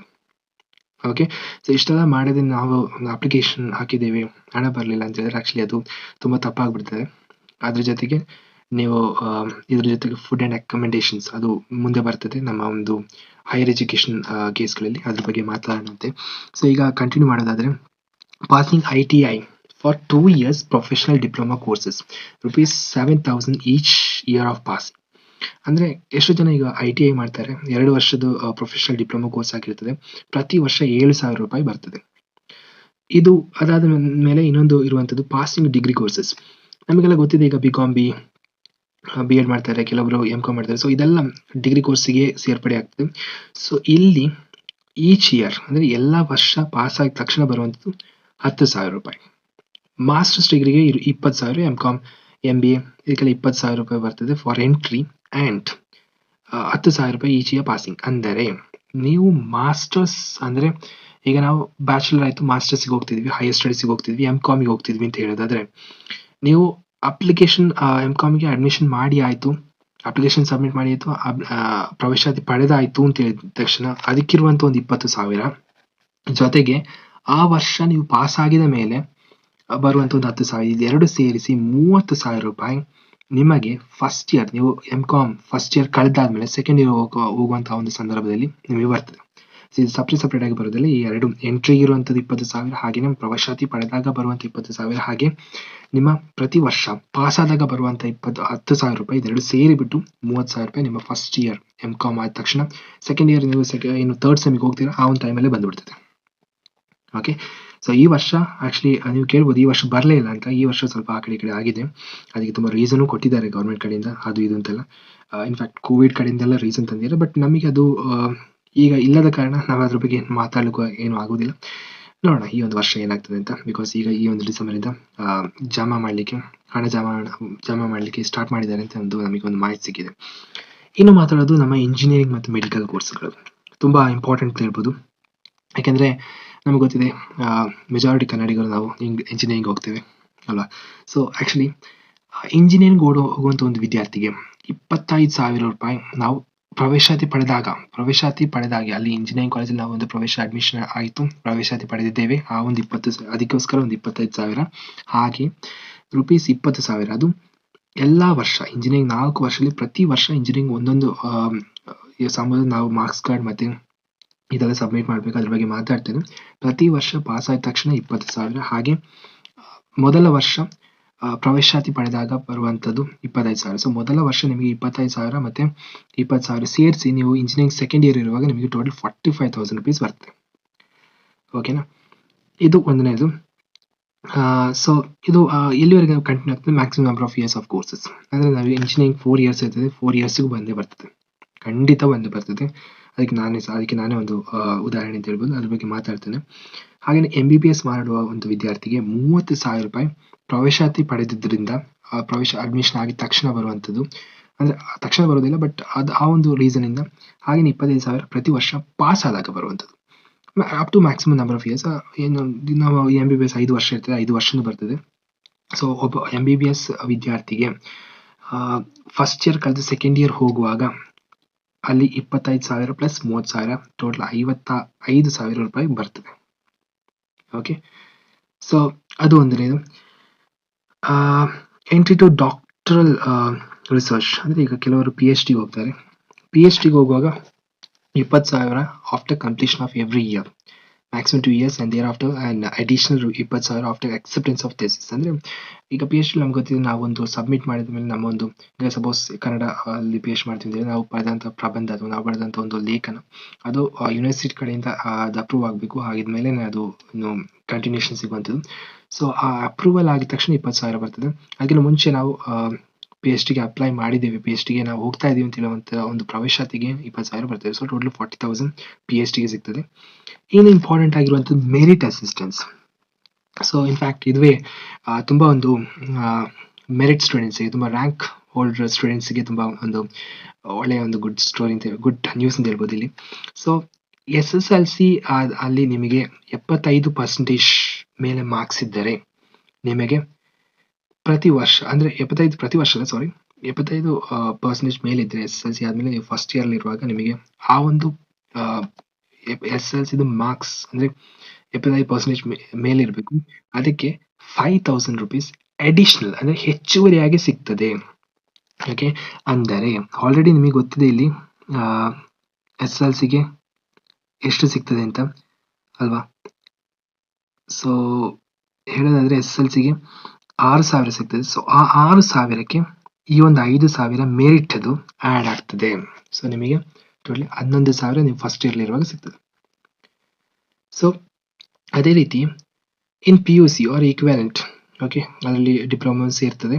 ಸೊ ಅಲ್ಲಿ ಸಹ ಅಷ್ಟೇ, ನೀವು ನಿಮ್ಮ ಒಂದು ಮಾರ್ಕ್ಸ್, ಆ್ಯನ್ಯುವಲ್ ಮಾರ್ಕ್ಸ್ ಏನು 75% ಮೇಲೆ ಇದ್ದರೆ ಅಲ್ಲೂ ಸಹ ಹೆಚ್ಚುವರಿಯಾಗಿ 7,000 ಅದು ಮೆರಿಟ್ ಅಸಿಸ್ಟೆನ್ಸ್, ಅಂದರೆ ಒಂದು ಮಾರ್ಕ್ಸ್ ಮೇಲೆ ಬರುವಂಥ ಒಂದು ಹೆಚ್ಚುವರಿ ಹಣ ಅದು ಬಂದು ಸೇರ್ತದೆ ನಿಮ್ಮ ಎಕ್ಸಿಸ್ಟಿಂಗ್ ಇರುವಂಥ ಅಮೌಂಟಿಗೆ. ಹಾಗೆಯೇ ಡಿಗ್ರಿ ಆರ್ ಈಕ್ವಾಲೆಂಟ್ ಅಲ್ಲಿ ಸಹ ಡಿಗ್ರಿಯಲ್ಲಿ 75% ಮೇಲೆ ಇದ್ದರೆ 10,000. ಹಾಗೆಯೇ ಮಾಸ್ಟರ್ಸ್ ಡಿಗ್ರಿ, MCom, MSc ಇದಕ್ಕೂ ಅಷ್ಟೇ ನಿಮ್ಮ ಮಾರ್ಕ್ಸ್ ಏನು 75% ಮೇಲಿದ್ದರೆ ಹೆಚ್ಚುವರಿಯಾಗಿ 15,000 ಬಂದು ಸೇರ್ತದೆ. ಓಕೆ, ಸಪೋಸ್ ಈಗ ನಾನು ನನ್ನ ಇಂಜಿನಿಯರಿಂಗ್ಲಿರುವಾಗ ನನಗೆ ಪ್ರತಿ ವರ್ಷ ಬರ್ತಿದ್ದದ್ದು, ಮೊದಲನೇ ವರ್ಷ 45 ಬಂತು, ಫೈನ್, ಅದು ಸಿಕ್ಕಿತು. 45 ಜೊತೆ ನನ್ನ PUCದು 7,000 ಸೇರಿತ್ತು, ಸೊ ಅದು ಸಿಕ್ಕಿತು. ಸೊ ಎರಡನೇ ವರ್ಷ ನಾನು ಇಂಜಿನಿಯರಿಂಗ್ ಇರುವಾಗ ನನಗೆ 20,000 ಪ್ರತಿ ವರ್ಷ ಬರ್ತಾ ಇದ್ದು, ಆ ಒಂದು ಲೆಕ್ಕದಲ್ಲಿ 20,000. ಅದ್ರ ಜೊತೆಗೆ ನನ್ನ ಮಾರ್ಕ್ಸ್ 75% ಮೇಲೆ ಇದ್ರಿಂದ ನನಗೆ ಅಲ್ಲೊಂದು 10,000 ರೂಪೀಸ್ ಬಂದಿತ್ತು. ಸೊ ಅಲ್ಲಿ ಆ್ಯಕ್ಚುಲಿ 30,000 ರೂಪೀಸ್ ನನಗೆ ಒಂದು ಸೆಕೆಂಡ್ ಇಯರಲ್ಲಿ ನನಗೆ ಬಂದಿತ್ತು. ಸೊ ಅದಕ್ಕೆ ಮೆರಿಟ್ ಅಸಿಸ್ಟೆನ್ಸಸ್ ತುಂಬ ಇಂಪಾರ್ಟೆಂಟ್. ಹಾಗೆಯೇ ತುಂಬ ಒಂದು ಪ್ರೋತ್ಸಾಹಧನ ಅಂತ ಹೇಳ್ಬೋದು.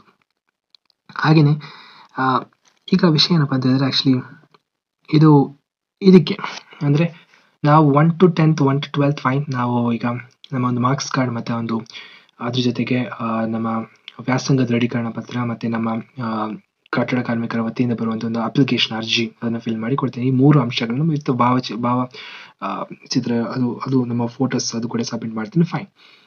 ಇಂಜಿನಿಯರಿಂಗ್ ಮತ್ತು ಮಾಸ್ಟರ್ಸ್ ಅಂದರೆ ಸ್ಪೆಷಲಿ ನಾವು ಈಗ MBBS ಅಲ್ಲಿ ಇದ್ದೀವಿ ಅಥವಾ ಇಂಜಿನಿಯರಿಂಗ್ ಮಾಡ್ತಿದ್ವಿ, ಡೆಫಿನೆಟ್ಲಿ ನಾವು ತುಂಬ ಒಂದು ದೂರದ ಹಾಸ್ಟೆಲ್ಗಳಿಗೆ ಹೋಗ್ತೇವೆ. ಹಾಗೆ ಏನು ಮಾಡಬೇಕು ಅಂತ ಕೇಳೋದಾದರೆ, ಆ್ಯಕ್ಚುಲಿ ಅಲ್ಲಿ ನೀವು ಈಗ ನಿಮಗೆ ಗೌರ್ಮೆಂಟ್ ಸೀಟ್ ಆಗಿದ್ದರೆ ಆ್ಯಕ್ಚುಲಿ ಅದರಲ್ಲಿ ನೀವು ಗೌರ್ಮೆಂಟಿಗೆ ಎಷ್ಟು ಪೇ ಮಾಡಿರ್ತೀರಾ ಅದರದ್ದು ಒಂದು ರೆಸಿಪ್ಟ್ ಇರ್ತದೆ. ಅದನ್ನು ಚೆನ್ನಾಗಿ ಇಟ್ಕೋಬೇಕು, ಬಿಕಾಸ್ ಅದು ಇಂಪಾರ್ಟೆಂಟ್ ಆಗ್ತದೆ. ಅದ್ರ ಜೊತೆಗೆ ನಮ್ಮ ಹಾಸ್ಟೆಲ್ ಅಲ್ಲಿ ಸ್ಟೇ ಆಗಿರೋದಾದರೆ ಹಾಸ್ಟೆಲಲ್ಲಿ ನೀವು ಎಷ್ಟು ಬಿಲ್ ಪೇ ಮಾಡಿರ್ತೀರಾ ಅದ್ರದ್ದು ರಿಸಿಪ್ಟ್ ಒಂದು ವರ್ಷದ್ದು, ಬಿಕಾಸ್ ಅಲ್ಲಿ ಸೆಮ್ ಆಗಿರೋದಿಲ್ಲ, ಒಂದು ವರ್ಷಕ್ಕಿರ್ತದೆ. ಆ ಒಂದು ವರ್ಷದ್ದು ತಗೊಳ್ಳುವಂಥದ್ದು ಅದು ಇಂಪಾರ್ಟೆಂಟ್. ಸೊ ಅಲ್ಲಿ ಹಾಸ್ಟೆಲ್ದು ರಿಸಿಪ್ಟ್ ಪ್ಲಸ್ ನಿಮ್ಮ ಟ್ಯೂಷನ್ ಫೀಸ್ ರಿಸಿಪ್ಟ್, ಅಂದರೆ ನಿಮ್ಮ ಕಾಲೇಜಿಗೆ ನೀವು ಕಟ್ಟಿರುವಂಥ ರಿಸಿಪ್ಟ್, ಅದರ ಜೊತೆಗೆ ನೀವು ಗೌರ್ಮೆಂಟಿಗೆ ಕಟ್ಟಿರುವಂಥ ಒಂದು ರಿಸಿಪ್ಟ್, ಈ 4 ರಿಸಿಪ್ಟ್ನ ಇಟ್ಕೊಳ್ಳಿ. ಅದು ತುಂಬ ಇಂಪಾರ್ಟೆಂಟ್. ಬಿಕಾಸ್ ಹಾಸ್ಟೆಲ್ ರೆಸಿಪ್ಟ್ ಅಂತ ಹೇಳುವಾಗ ಅಲ್ಲಿ ಕೆಲವೊಮ್ಮೆ ಫುಡ್ ರೆಸಿಪ್ಟ್ ಬೇರೆ ಇರ್ತದೆ, ಪ್ಲಸ್ ರೆಂಟ್ದು ಬೇರೆ ಇರ್ತದೆ. ಸೊ ಅದು 2 ಆಗ್ತದೆ. ಸೊ ಅಲ್ಲಿ 2 ರೆಸಿಪ್ಟ್ ಪ್ಲಸ್ ನಿಮ್ಮ ಕಾಲೇಜ್ಗೆ ನೀವು ಕಟ್ಟಿರುವಂಥ ಟ್ಯೂಷನ್ ಫೀಸ್ ರೆಸಿಪ್ಟ್ 3 ಪ್ಲಸ್ ನಿಮ್ಮ ಗೌರ್ಮೆಂಟ್ಗೆ ಕಟ್ಟಿರುವಂಥ ಒಂದು ಫೀಸ್ 4. ಬಟ್ ಇಲ್ಲಿ ವಿಷಯ ಏನಪ್ಪ ಅಂತ ಹೇಳಿದ್ರೆ ಆ್ಯಕ್ಚುಲಿ ಕೆಲವೊಂದು ವಿದ್ಯಾರ್ಥಿಗಳಿಗೆ SNQ ಕೋಟಾ ಸಿಕ್ಕಿರ್ತದೆ ಅಥವಾ ಸ್ಪೋರ್ಟ್ಸ್ ಕೋಟಾಕ್ಕೆ ಸಿಕ್ಕಿರ್ತದೆ. ಸೊ ಅಲ್ಲಿ ಗೌರ್ಮೆಂಟಿಗೆ ಕಟ್ಟಿರುವಂಥ ಫೀಸ್ ತುಂಬ ಕಡಿಮೆ ಇರ್ತದೆ. ಸೊ ಇನ್ ಸಚ್ ಕೇಸಸ್, ಅಂಥ ಕೇಸ್ಗಳಲ್ಲಿ ಅಲ್ಲಿ ಒಳ್ಳೇದು ಏನಪ್ಪ ಅಂತ ಹೇಳಿದ್ರೆ ನೀವು ಈ ಒಂದು SNQ ಕೋಟಾ, ಬಿಕಾಸ್ ನಾನು ಓದುವಾಗ SNQ ಕೋಟಾ ಬಂದು 4090 rupees, ₹4,090 ಮಾತ್ರ ಇತ್ತು. ಸೊ ಇಲ್ಲೊಂದು ಕಡೆ ಫಸ್ಟ್ ಸೆಮ್ಮಲ್ಲಿ ನಾನು ಫಸ್ಟ್ ಇಯರ್ಲಿ ನಾನು 4,000 ಹಾಕಿದಾಗ ನನಗೆ ಬರೀ 4,000 ಮಾತ್ರ ಬಂತು. ಸೊ ಎರಡನೇ ಇಯರಲ್ಲಿ ನಾನು ಅದನ್ನ ಆ ಒಂದು ಬಿಲ್ ಇನ್ಕ್ಲೂಡ್ ಮಾಡಿರಲಿಲ್ಲ, ಬಟ್ ನನಗೆ ಫುಲ್ ಅಮೌಂಟ್ ಬಂದಿತ್ತು. ಸೊ ಅದು ಅಗೇನ್ ನಿಮ್ಮ ಒಂದಿಷ್ಟ. I am not promoting anything here, but ಹೇಳುವಂಥದ್ದು ಬಿಕಾಸ್ ಬೆನಿಫಿಟ್ ಪಡೆಯೋದು ತಪ್ಪಲ್ಲ ಈ ಒಂದು ನಮ್ಮ ವಿದ್ಯಾರ್ಥಿ ವೇತನಕ್ಕೋಸ್ಕರ. ಸೊ ಅದು ಒಂದನೇದು. ಎರಡನೇದು, ಏನೆಲ್ಲ ಒಂದು ಡಾಕ್ಯುಮೆಂಟ್ಸ್ ಬೇಕಾಗ್ಬೋದು ನಿಮ್ಮ ಒಂದು ಹೈಯರ್ ಸ್ಟಡೀಸ್ ಅಂದರೆ ಎಸ್ಪೆಷಲಿ ಇಂಜಿನಿಯರಿಂಗ್ ಅಥವಾ MBBS ಸ್ಟೂಡೆಂಟ್ಸ್ ಆಗಿದ್ರೆ. ಸೊ ಅಲ್ಲಿ ಡೆಫಿನೆಟ್ಲಿ ನೀವು ಈ ಒಂದು ಫೀಸ್ ರೆಸಿಪ್ಟ್ ಜೊತೆ ನಿಮ್ಮ ಪ್ರತಿ ಸೆಮ್ಮಲ್ಲಿ ನಿಮ್ಮ ಎಜುಕೇಷನ್ ಎಷ್ಟು ಪ್ರತಿ ಸೆಮ್ಮಲ್ಲಿ ನಿಮ್ಮ ಅಟೆಂಡೆನ್ಸ್ ಅಲ್ಲಿ ಎಷ್ಟು ಕ್ಲಾಸಸ್ ಅಟೆಂಡ್ ಆಗಿದ್ದೀರಾ ಅಂತ ಹೇಳಿ ತುಂಬ ಇಂಪಾರ್ಟೆಂಟ್ ಆಗ್ತದೆ. ಅದು 75% ಮೇಲೆ ಇರಬೇಕು. ಅದೊಂದು ನೋಟೇಬಲ್ ಥಿಂಗ್ ಇಲ್ಲಿ. ಸೊ ಇಲ್ಲ ಇದ್ರೆ ಆ್ಯಕ್ಚುಲಿ ಅದು ರಿಜೆಕ್ಟ್ ಆಗುವಂಥ ಎಲ್ಲ ಚಾನ್ಸಸ್ ಇದೆ. ಸೊ ಮೇಕ್ ಶೋರ್ ದಟ್ ಅದಕ್ಕೋಸ್ಕರ ಒಂದು ಫಾರ್ಮ್ ಸಿಗ್ತದೆ ಕನ್ನಡ ಕಾರ್ಮಿಕರ ವತಿಯಿಂದನೇ. ಸೊ ಅದರಲ್ಲಿ ಎಲ್ಲ ಸಬ್ಜೆಕ್ಟ್ ಅಂದರೆ ಒಂದೊಂದು ಸೆಮ್ಮದು ಎಲ್ಲ ಸಬ್ಜೆಕ್ಟಲ್ಲಿ ಎಷ್ಟು ಕ್ಲಾಸಸ್ಗೆ ಎಷ್ಟು ನೀವು ಅಟೆಂಡ್ ಆಗಿದ್ದೀರಾ ಅದರದ್ದು signature from your respective department heads. ಅಂದರೆ ಆ ಒಂದೊಂದು ಡಿಪಾರ್ಟ್ಮೆಂಟಲ್ಲಿರುವಂಥ HODಗಳದ್ದು ಸಿಗ್ನೇಚರ್ ಮತ್ತು seal ಕೂಡ ಬೇಕಾಗ್ತದೆ. ಓಕೆ, ಸೊ ಅದೊಂದು ಇಂಪಾರ್ಟೆಂಟ್ ಥಿಂಗ್ ಇಲ್ಲಿ ನೋಡ್ಕೋಬೇಕು. ಅದು ಬೋತ್ ನಾವು ಈಗ ಇಂಜಿನಿಯರಿಂಗ್ ಆದರೂ ಸರಿ, ಮೆಡಿಕಲ್ ಆಗಿದ್ರು ಸರಿ. ಓಕೆ, ಬಿಕಾಸ್ ಕೆಲವೊಂದು ಕೇಸಲ್ಲಿ ಅದು ಹಾಗೆ ಮಾಡದೇ ಇರುವಂಥ ವಿದ್ಯಾರ್ಥಿಗಳಿಗೆ ಈ ಒಂದು ಅನುದಾನ ಬರಲಿಲ್ಲ. ಎಸ್ಪೆಷಲಿ ಈ ಒಂದು ಏನು ಮೆರಿಟ್ ಅಂತ ಹೇಳುವಂಥ ಈ ಒಂದು ಅನುದಾನ ಬರಲಿಲ್ಲ. ಬರೀ ಇಯರ್ ಪಾಸಿಂಗ್ ಇಯರ್ದು ಮಾತ್ರ ಒಂದು 20,000 ಅಷ್ಟು ಮಾತ್ರ ಕಳಿಸಿದ್ದಾರೆ. ಸೊ ಅದಕ್ಕೋಸ್ಕರ ಈ ಒಂದು ದಾಖಲೆಗಳನ್ನ ಕರೆಕ್ಟಾಗಿ ಸಬ್ಮಿಟ್ ಮಾಡಿ. ಓಕೆ, ಸೊ ಮೆಡಿಕಲ್ ಅಸಿಸ್ಟೆನ್ಸ್ ಕಾರ್ಮಿಕ ಆರೋಗ್ಯ ಭಾಗ್ಯ ಅಂತ ಹೇಳ್ಬಿಟ್ಟು ಇದು ಏನಪ್ಪ ಅಂತ ಹೇಳಿದ್ರೆ ₹300 ಪರ್ ಡೇ. ಅಂದರೆ ನೀವು ಹಾಸ್ಪಿಟಲೈಸ್ ಆಗಿದ್ರಿ ಅಂತ ಹೇಳಿದ್ರೆ ಮ್ಯಾಕ್ಸಿಮಮ್ ಒಂದು 10,000ವರೆಗೆ ದಿನದ ಒಂದು ಖರ್ಚು. ಅದು ದಿನದ ಒಂದು ಖರ್ಚು ಎಷ್ಟು ಗರಿಷ್ಠ ಅಂತ ಹೇಳಿದ್ರೆ ₹300. ಹಾಗೆ ಗರಿಷ್ಠ 10,000ವರೆಗೆ ಸರ್ಕಾರದಿಂದ ಜಮೆ ಆಗ್ತದೆ. ಅದು ನೀವಾಗ ಕಂಟಿನ್ಯೂಸ್ ಆಗಿ ಹಾಸ್ಪಿಟಲೈಸ್ಡ್ ಆಗಿದ್ರೆ ಮಾತ್ರ, ಕಂಟಿನ್ಯೂಸ್ ಆಗಿ ನೀವು ಅಡ್ಮಿಟ್ ಆಗಿದ್ದೀರಾ ಅಂತ ಹೇಳಿದ್ರೆ ಮಾತ್ರ. ಹಾಗೆಯೇ ಆಕ್ಸಿಡೆಂಟಲ್ ಡೆತ್, ನೀವು ಅಪಘಾತದಿಂದ ಯಾವುದಾದ್ರೂ ಒಂದು ಕಟ್ಟಡ ಕಾರ್ಮಿಕ ಕಾರ್ಡ್ದಾರರು ಒಬ್ಬ ಯಜಮಾನ, ಒಂದು ಮನೆಯ ಯಜಮಾನ ಅಪಘಾತದಿಂದ ಮರಣ ಹೊಂದಿದ್ದರೆ ಅಥವಾ ಅಪಘಾತದಿಂದ ಪರ್ಮನೆಂಟ್ ಆಗಿ ಅಂಗವಿಕಲರಾಗಿದ್ದರೆ ಅವರಿಗೆ ಅನುದಾನ ಸಿಗಲ್ಪಡುವುದು. ಸೊ ಅಪ್ ಟು ಎಲ್ಲಿಯವರೆಗೆ? ಗರಿಷ್ಠ 5 ಲಕ್ಷದವರೆಗೆ. ಸೊ ಅಗೇನ್ ಇಲ್ಲಿ ತುಂಬ ರೂಲ್ಸ್ ಆ್ಯಂಡ್ ರೆಗ್ಯುಲೇಷನ್ಸ್ ಇದೆ. ಸೊ ಅದು ನೀವು ಸೆಕ್ಷನ್ 22(1)(a) ಅಲ್ಲಿ ಹೋಗ್ಬಿಟ್ಟು ರೂಲ್ ನಂಬರ್ 47 ನೀವು ಓದ್ಕೋಬೋದು. ಹಾಗೆ ನಿಮಗೆ ಏನಾದ್ರು ಡೌಟ್ ಇದ್ರೆ ನೀವು ಕಮೆಂಟ್ ಸೆಕ್ಷನಲ್ಲಿ ಅದನ್ನು ಕಮೆಂಟ್ ಮಾಡಿ, ನಾನು ಅದಕ್ಕೆ ಉತ್ತರ ಕೊಡುವಂಥ ಒಂದು ಪ್ರಯತ್ನವನ್ನು ಮಾಡ್ತೇನೆ. ಸೊ ಇದು ಮುಖ್ಯವಾಗಿ ನೋಡ್ಕೋಬೇಕಾಗಿರುವಂಥದ್ದು. ಬಿಕಾಸ್ ಕಟ್ಟಡ ಕಾರ್ಮಿಕರು ಅಂತ ಹೇಳಿದ್ರೆ ನಮ್ಗೆ ಗೊತ್ತಿದೆ, ಏನೋ ಆಫೀಸಲ್ಲಿ ಕೂತ್ಕೊಂಡು AC ರೂಮಲ್ಲಿ ಒಬ್ಬ ಸಾಫ್ಟ್ವೇರ್ ಇಂಜಿನಿಯರ್ ಅಥವಾ MBBS ಗ್ರಾಜ್ಯುಯೇಟ್ ಮಾಡುವಂಥ ಒಂದು ಕೆಲಸ ಅಲ್ಲ, ಅಷ್ಟೇ ಡಿಫಿಕಲ್ಟ್ ಇದೆ. ಅದಕ್ಕೆ ಸರ್ಕಾರದಿಂದ ಈ ಒಂದು ಅನುದಾನ ಸಿಗ್ತದೆ ಅಂತ ಹೇಳಿದ್ರೆ ಆ್ಯಕ್ಚುಲಿ ಅದೊಂದು ತುಂಬ ಒಂದು ನೋಟೇಬಲ್ ಅಂತ ಹೇಳ್ಬೋದು. ಹಾಗೆಯೇ ಟ್ರೀಟ್ಮೆಂಟ್ ಆಫ್ ಮೇಜರ್ ಅೈಲ್ಮೆಂಟ್, ಸೊ ಕಾರ್ಮಿಕ ಚಿಕಿತ್ಸಾ ಭಾಗ್ಯ ಅಂತ ಹೇಳ್ಬಿಟ್ಟು ಇದು ಸಹ ಅಷ್ಟೇ. ಈಗ ಸಪೋಸ್ ನನ್ನ ಒಂದು ಊರಿನಲ್ಲಿ ಒಬ್ಬರಿಗೆ ಕಿಡ್ನಿ ಟ್ರಾನ್ಸ್ಪ್ಲಾಂಟ್, ಅದು ಒಂದು ಏನೋ ಕಿಡ್ನಿದು ಒಂದು ಸಮಸ್ಯೆ ಆಗಿಬಿಟ್ಟು ಪಾಪ ಅವರಿಗೆ ಫೈನಲ್ ಆಗಿ ಅವರು ತೀರ್ಕೊಂಡ್ರು. ಬಟ್ ಅವರಿಗೆ ಅಲ್ಲಿ ಒಂದು 2 ಲಕ್ಷದಷ್ಟು ಅನುದಾನ ಏನಿದೆ ಅದು ಸಿಕ್ಕಿತ್ತು. ಓಕೆ, ಸೊ ಇನ್ಫ್ಯಾಕ್ಟ್ ಅವರು ಕೂಡ ಅದು ಎಲ್ಲರ ಮುಂದೆ ಇಲ್ಲಿ ಟೌನ್ ಹಾಲಲ್ಲಿ, ನಮ್ಮ ಒಂದು ಊರಿನ ಟೌನ್ ಹಾಲಲ್ಲಿ ಅದ್ರ ಬಗ್ಗೆ ಒಂದು ಕಾರ್ಯಕ್ರಮದಲ್ಲಿ ಅವರು ಹೇಳ್ಕೊಂಡಿದ್ರು. ಸೊ ಅದು ನಾನು ಬೆನಿಫಿಷರಿನ ಕನ್ನಡ ನೋಡಿದ್ರಿಂದ ನಾನು ಅದು ಓಪನ್ ಆಗಿ ಹೇಳ್ತಾ ಇದ್ದೀನಿ ಇಲ್ಲಿ. ಸೊ ಅದು ಈಗ ಯಾವುದೇ ಒಂದು ಕಾಯಿಲೆ ಆಗಿರ್ಬೋದು, ಅದು ಕ್ಯಾನ್ಸರ್ ಆಗಿರ್ಬೋದು, ಐ ಆಪ್ರೇಷನ್ ಆಗಿರ್ಬೋದು, ಇನ್ನು ಯಾವುದೊಂದು ಆಪ್ರೇಷನ್ಸ್ ಆಗಿರ್ಬೋದು, ಅರಣಿ ಆಪ್ರೇಷನ್ಸ್ ಆಗಿರ್ಬೋದು, ಆಸ್ಮಾ, ಮತ್ತೆ ಯುಟ್ರಸ್ ಆಪರೇಷನ್ಸ್ ಆಗಿರ್ಬೋದು, ಕಿಡ್ನಿ ರಿಲೇಟೆಡ್ ಸರ್ಜರಿ ಆಗಿರ್ಬೋದು, CNT treatments and surgeries, neuro surgeries, ಇದಕ್ಕೆಲ್ಲ ಅಪ್ಲೈ ಆಗ್ತದೆ ಅಂತ ಹೇಳೋದು ಒಂದು ನೋಡ್ಕೋಬೋದಂತ ಒಂದು ವಿಷಯ. ಸೊ ಹಾಗೆಯೇ ಮ್ಯಾರೇಜ್ ಅಸಿಸ್ಟೆನ್ಸ್. ಸೊ ಇದು ತುಂಬ ಜನರಿಗೆ ಗೊತ್ತಿಲ್ಲ. ಸೊ ಇದಕ್ಕೆ ಗೃಹಲಕ್ಷ್ಮಿ ಬಾಂಡ್ ಅಂತ ಹೇಳ್ತಾರೆ. ಸೊ ಕಟ್ಟಡ ಕಾರ್ಮಿಕ ಕಾರ್ಡುದಾರರಿಗೆ, ಕಾರ್ಡ್ ಹೋಲ್ಡರಿಗೆ, ಕಾರ್ಡ್ದಾರರಿಗೆಲ್ಲ ಅವರ ಕುಟುಂಬದ ಮಕ್ಕಳಿಗೆ, 2 ಮಕ್ಕಳಿಗೆ ಮ್ಯಾರೇಜ್ ಅಸಿಸ್ಟೆನ್ಸ್ ಅಂತ ಹೇಳ್ಬಿಟ್ಟು ಇಲ್ಲಿ 50,000 ಅಂತ ಕೊಟ್ಟಿದ್ದಾರೆ. ಬಟ್ ಈ ವರ್ಷದಿಂದ ಅದು ಇನ್ಕ್ರೀಸ್ ಆಗಿದೆ, 60,000ಕ್ಕೆ ಇನ್ಕ್ರಿಮೆಂಟ್ ಮಾಡಿದ್ದಾರೆ. ಸೊ ಇಬ್ಬರು ಮಕ್ಕಳಿಗೆ 60,000ದಂಗೆ ಇಬ್ಬರಿಗೆ 1,20,000 ಅವರ ಮದುವೆಗೆ ಸಿಗಲ್ಪಡುವುದು. ಓಕೆ, ಎಷ್ಟು ಮಕ್ಕಳಿಗೆ? ನಾನು ಈಗ ಮೊದಲೇ ಹೇಳಿದಂಗೆ ಇದು ಅಪ್ಲೈ ಆಗೋದು 2 ಮಕ್ಕಳಿಗೆ. ಓಕೆ, ಸೊ ಈ ವರ್ಷದಿಂದ ಇಲ್ಲಿ ನೋಟಬಲ್ ಆಗಿರುವ ವಿಷಯ, ಈ ವರ್ಷದಿಂದ 60,000ಕ್ಕೆ ಇನ್ಕ್ರಿಮೆಂಟ್ ಮಾಡಲಾಗಿದೆ. ಹಾಗೂ ಇದು ಅಫಿಷಿಯಲ್ ಆಗಿ ಈಗ ಈ ವರ್ಷದಿಂದ ಇನ್ನೂ ಕಂಟಿನ್ಯೂ ಮಾಡ್ತಾರೆ. ಬಿಕಾಸ್ ಇದು ಲಾಸ್ಟ್ ಅಪ್ಡೇಟ್ ಆಗಿರೋ ಐ ಥಿಂಕ್ 2020 ಈ ಒಂದು ಸೈಟ್ ಅಪ್ಡೇಟ್ ಆಗಿರುವಂಥದ್ದು. ಹಾಗೆಯೇ LPG connection to registered construction workers, ಅಂದರೆ ಕಾರ್ಡುದಾರರಿಗೆ, ಕಟ್ಟಡ ಕಾರ್ಮಿಕ ಕಾರ್ಡುದಾರರಿಗೆ LPG ಸಿಲಿಂಡರ್, ಅದೊಂದು ಗ್ಯಾಸ್ ಕನೆಕ್ಷನ್ಸ್, ಅದಕ್ಕೋಸ್ಕರ ಅದರದ್ದೊಂದು ಬೆನಿಫಿಟ್, ಅನುದಾನ ಸಿಗ್ತದೆ. ಹಾಗೆಯೇ BMTC ಬಸ್ ಪಾಸ್ ಮತ್ತು KSRTC ಬಸ್ ಪಾಸ್, ಈಗಂತೂ ಬಿಡಿ ಬಸ್ ಪಾಸ್ ಎಲ್ರಿಗೂ ಮಹಿಳೆಯರಿಗೆ ಫ್ರೀ ಆಗಿಬಿಟ್ಟಿದೆ. ಬಟ್ ಹಾಗೆಯೇ ವಿದ್ಯಾರ್ಥಿಗಳಿಗೆ, ಈಗ ಗಂಡು ಮಕ್ಕಳು ಪಾಪ ಅವರು ಕಾಲೇಜಿಗೆ ಸ್ಕೂಲಿಗೆ ಹೋಗ್ತಾ ಇರ್ತಾರೆ. ಸೊ ಅದು ಕಟ್ಟಡ ಕಾರ್ಮಿಕ ಕಾರ್ಡುದಾರರ ಮಕ್ಕಳಿಗೆ BMTC ಬಸ್ ಪಾಸ್ ಮತ್ತು KSRTC ಬಸ್ ಪಾಸ್ ಅದು ಫ್ರೀ ಸಿಗ್ತದೆ. ಅಲ್ಲಿ ಫ್ರೀಯಲ್ಲಿ ಇರುವಂಥ ಫೀಸಲ್ಲಿ ಕೂಡ ಅಸಿಸ್ಟೆನ್ಸ್ ಸಿಗ್ತದೆ. ಓಕೆ, ಸೊ ಅದಾದ್ಮೇಲೆ ಇರುವಂಥದ್ದು assistance for pre school education and nutrition support of the child of the registered women construction workers. ಅಂದರೆ ಈ ಒಂದು ಸ್ಕೀಮ್ನ ಹೆಸರು ತಾಯಿ ಮಗು ಸಹಾಯ ಹಸ್ತ ಅಂತ ಹೇಳ್ಬಿಟ್ಟು. ಸೊ ಇಲ್ಲಿ ವಿಷಯ ಏನಪ್ಪ ಅಂತ ಹೇಳಿದ್ರೆ, ಆ್ಯಕ್ಚುಲಿ ಈಗ ಒಂದು ಕಟ್ಟಡ ಕಾರ್ಮಿಕ ಮಹಿಳೆ, ಅವರ ಮಗು ಒಂದು ಪ್ರೀ ಸ್ಕೂಲ್ ಆ ಒಂದು ಸ್ಟೇಜ್ ತಲುಪುವಾಗ ಅವರಿಗೆ 6,000ದಷ್ಟು ಅನುದಾನ ಸಿಗ್ತದೆ. ಅದು ಒಮ್ಮೆಲೆ ಸಿಗೋದಿಲ್ಲ, ಮೊದಲೇ ಹೇಳಿದಂಗೆ ಇಂಥ ಅಸಿಸ್ಟೆಂಟ್ಗಳು ತಿಂಗಳಿಗೋಸ್ಕರ ಸಿಗ್ತದೆ. ಇದು ತಿಂಗಳಿಗೆ 500 ಅಂತ 1 ವರ್ಷದವರೆಗೆ, ಅಂದರೆ 12 ತಿಂಗಳು ಸಿಗ್ತದೆ. ಪ್ರೀ ಸ್ಕೂಲ್ ಮಗುವಾಗಿರುವ, ಅಂದರೆ ಈಗ ನರ್ಸರಿ ಅಥವಾ UKG LKGಯಲ್ಲಿರುವಂಥ ಒಂದು ಮಗುವಾಗಿದ್ದರೆ. ಸೊ ಇದಿಷ್ಟು ನಾವು ನಮ್ಮ ಒಂದು ಲೇಬರ್ ಇಲಾಖೆಯಲ್ಲಿ, ಅಂದರೆ ನಮ್ಮ ಕಟ್ಟಡ ಕಾರ್ಮಿಕ ಇಲಾಖೆಯಲ್ಲಿ ಸಿಗಲ್ಪಡುವಂಥ ಒಂದು ಬೆನಿಫಿಟ್ಸ್.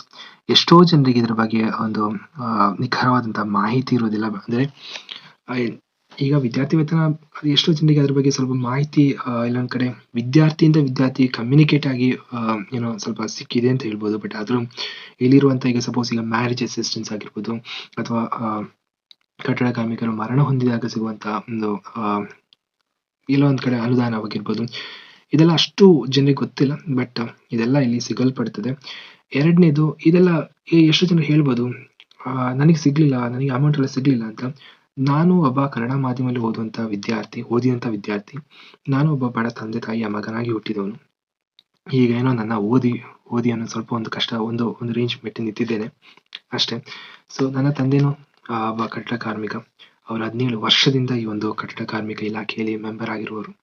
ಇದರಲ್ಲಿ ಕಾರ್ಡ್ದಾರರು, ಅಂದರೆ ಈ ಪ್ರತಿ ವರ್ಷ ಆ ಕಾರ್ಡನ್ನು ರಿನ್ಯೂವಲ್ ಮಾಡ್ತಾ ಇದ್ದಾರೆ, ಮಾಡಲೇಬೇಕು. ಇನ್ನೊಂದು ವಿಷಯ ಏನಪ್ಪ ಅಂತ ಹೇಳಿದ್ರೆ, ನೀವು ನಿಮ್ಮ ಕಾರ್ಡನ್ನು ಪ್ರತಿ ವರ್ಷ ರಿನ್ಯೂವಲ್ ಮಾಡಬೇಕಾಗ್ತದೆ.